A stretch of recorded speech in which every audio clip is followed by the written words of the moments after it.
I'm very, very happy today to have here with me none other than Herbert Puchta, a leading figure in ELT. Thank you very much, Herbert, for being here today. Pleasure. You gave a keynote plenary yesterday about motivation, how to motivate bored students.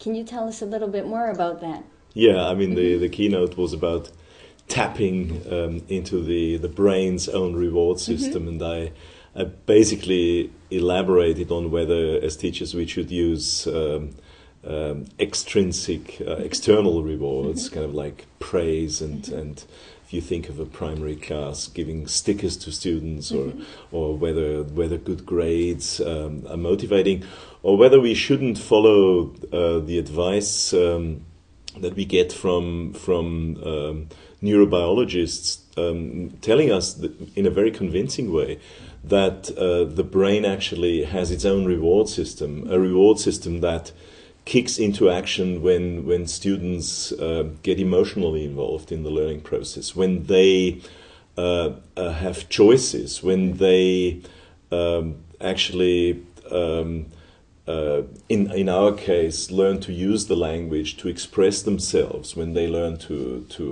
write texts that they really want to write, and not just because they have to write them. When they are given choices as to what they're supposed to be reading, so reading and narratives are extremely important. So it was about things like that. There is a small portion of educators that say that rewards can actually be negative in kids. They're very opposite to rewards. What would you tell those educators?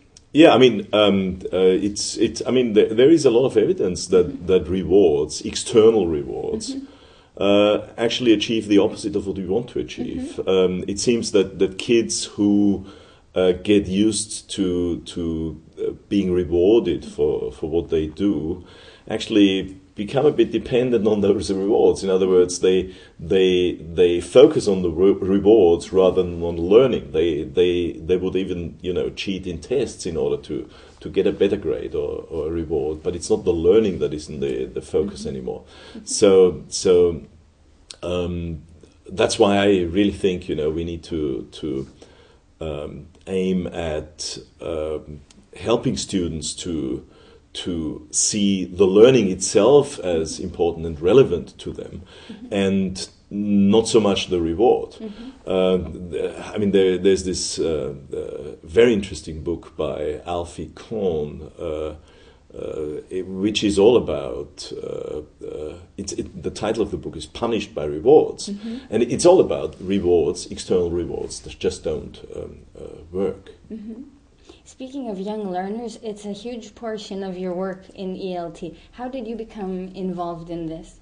What did you like about young learners that you've done so much work around it?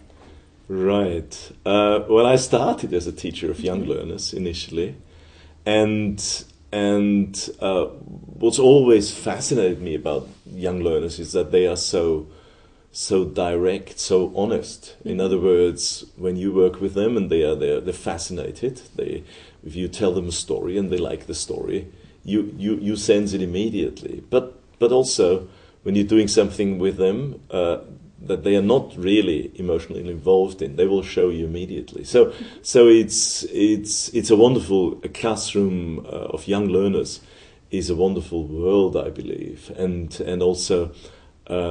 Young learners, I think, can be so creative. They're far less inhibited. Many adults, when it comes to creativity, actually say, well, I'm not a creative person. And it's a bit sad, isn't it? Because I believe in principle that everybody can be a very, very creative person. It's only that children haven't learned to take those inhibitions on board, it seems. So that's wonderful when it comes to working with children. And you've also written a lot of course books and methodology books that all of us teachers use in our classes. What inspires you when you are about to write a book? What helps you write them? Yeah, that's a good question. Well, I mean, I think ultimately it's a dream to improve communication between humans. I mean, that's what we do as teachers of language and languages, that we want to help people to get on with each other better, to communicate with each other better. I mean, and then of course it's also bringing together language teaching and education. Earl Stevick once said that language teaching is a complete human experience. So it's not just about the present perfect progressive. It's about much more. Of course, it's about language, but when it comes to the teaching of young learners and teenagers, it's also about values, about helping them to develop their cognitive skills. It's about helping them to develop their social capabilities, etc., etc. And I think that's a very rewarding activity. And if you could send a message to all the teachers who are watching us right now, what would you tell them? Like a piece of advice. Piece of advice. Well, I don't know. I think what's most important probably is to keep learning as a teacher, and that's probably the most important thing. Listen to your students. Try to find out more about your students' perspectives.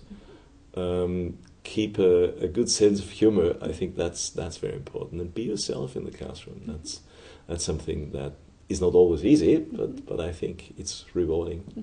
Fantastic. Thank you very much, Herbert, for this interview.